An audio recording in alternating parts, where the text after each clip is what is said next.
Bismillahirrahmanirrahim. Assalamu alaikum students. Rabbi zidni ilma. Students, today our lecture is about two kingdom classification. यानी कि जानदारों को कितने हिस्सों में तकसीम किया गया है, कितने किस्म के हमारे पास जानदार हैं।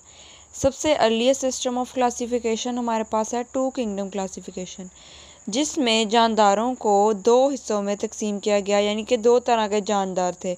एक जानवरों के हिस्से को कहा गया एनिमेलिया, जानदारों के हिस्से को कहा गया एनिमेलिया, और दूसरे जानदारों के क्लासिफिकेशन को नाम दिया गया प्लांटे।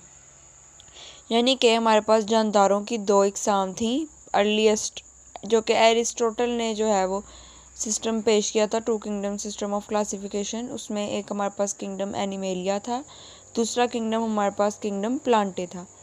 एनिमेलिया किंगडम में वो जानवर थे जो कि अपनी खुराक खुद बना नहीं सकते और वो दूसरे जानदारों पे अपनी खुराक के लिए मुनहसर करते हैं, डिपेंड करते हैं। ठीक है।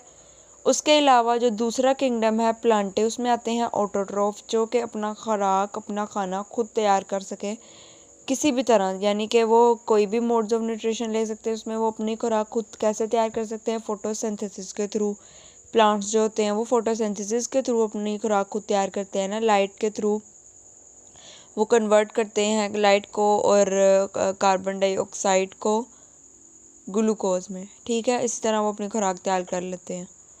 एक हमारे पास किंगडम एनिमेलिया था, एक हमारे पास किंगडम प्लांटे था, two kingdom system of classification में।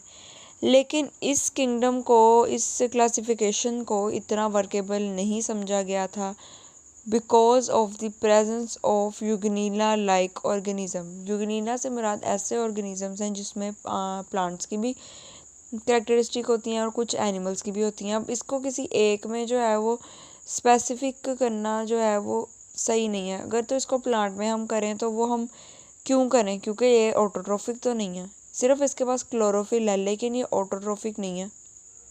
ठीक है। और अगर तो हम इसको एनिमल में करें, वो हेटरोट्रोफ देख के हम उसको कहें चलें ये एनिमल्स में हम कर लेते हैं, लेकिन एनिमल्स में क्लोरोफिल तो नहीं ना पाई जाती। तो ये यूग्नीना की जो प्रेजेंस है वो इतनी साइंटिस्ट को जो है वो अच्छी नहीं लग रही थी कि ये गलत है। यूग्नीना एक अलहदा ऑर्गेनिज्म है, इसके लिए एक अलहदा किंगडम होना चाहिए पूरा, क्योंकि इसमें एनिमल्स और प्लांट्स दोनों की कैरेक्टरिस्टिक है। ना तो ये एनिमल वाले किंगडम में हम इसको डाल सकते हैं, ना प्लांट वाले में। तो इस यूग्नीना की वजह से ये जो two kingdom system of classification था ये रिजेक्ट हो गया था, इसमें ऑब्जेक्शंस थी। फिर आपके पास एर्नेस्ट हैक्ल ने 1866 में एक नया क्लासिफिकेशन पेश की जिसका नाम है three kingdom system of classification. इस थ्री किंगडम क्लासिफिकेशन में जो आपके पास किंगडम एनिमेलिया है और किंगडम प्लांटे है, ये वो टू किंगडम वाला ही है। उसके बाद एक अलहदा किंगडम प्रोटिस्टा के नाम से आया जिसमें यूनिसेलुलर ऑर्गेनिज्म यानी कि यूग्नीना लाइक ऑर्गेनिज्म होते हैं। आपको याद है जब आपने फर्स्ट चैप्टर में कॉलोनियल ऑर्गेनाइजेशन पढ़ा और उसके बाद यूनिसेलुलर पढ़ा, उसके बाद मल्टी सेलुलर पढ़ा, इस यूनिसेलुलर ऑर्गेनाइजेशन में आपको यूग्नीना की एग्जांपल दी थी। यानी कि यूग्नीना जो है वो एक यूनिसेलुलर ऑर्गेनिज्म है, सिर्फ उसमें एक सेल पाया जाता है। अब इस थ्री किंगडम में एक अलहदा किंगडम बना दिया उन्होंने, प्रोटिस्टा का एक अलहदा किंगडम बना दिया, यूग्नीना का, यूग्नीना लाइक ऑर्गेनिजम्स का एक अलहदा किंगडम बना दिया एर्नेस्ट हैक्ल ने 1866 में।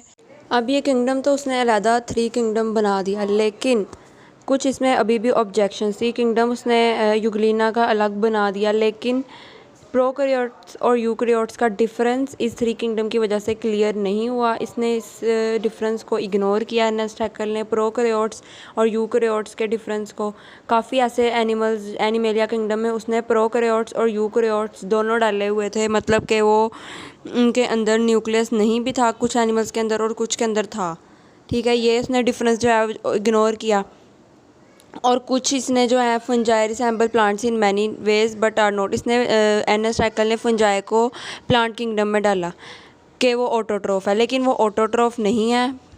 ठीक है, वो एक स्पेशल फॉर्म ऑफ हेटरोट्रोफ है, वो दूसरों से खुराक हासिल नहीं करता, वो सिर्फ ऑब्जॉर्प्शन से खुराक हासिल करता है। ठीक है, फंजाई जो है तो वो डिकम्पोज्ड मैटर से खुराक हासिल करता है। And it is a special type of heterotroph that get their food by absorption. ठीक है, फंजाई की जो सेल वॉल होती है वो सेलुलोज से नहीं बनती, वो एक अलहदा केमिकल काइटिन से बनती है। ठीक है, बाकी जो एनिमल्स हैं वो उनकी सेल वॉल में सेलुलोज होता है।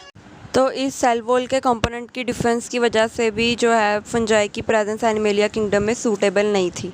अब जो भी इस 3 किंगडम के अंदर ऑब्जेक्शंस आई हैं, इसकी वजह से साइंटिस्ट ने जो एक अलहदा जो भी 5 किंगडम जो है इंट्रोड्यूस करवाया, वो सारा कुछ मैं आपको नेक्स्ट लेक्चर में बताऊंगी। अभी सिर्फ आपको 2 किंगडम और 3 किंगडम का बताया है और ये बहुत ईजी सा एक टॉपिक था और मुझे लगता है कि आपको समझ आ गई है।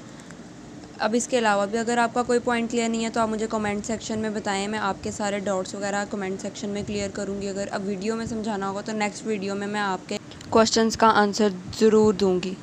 Okay students, please like, share, subscribe this channel and also share this channel with your all friends.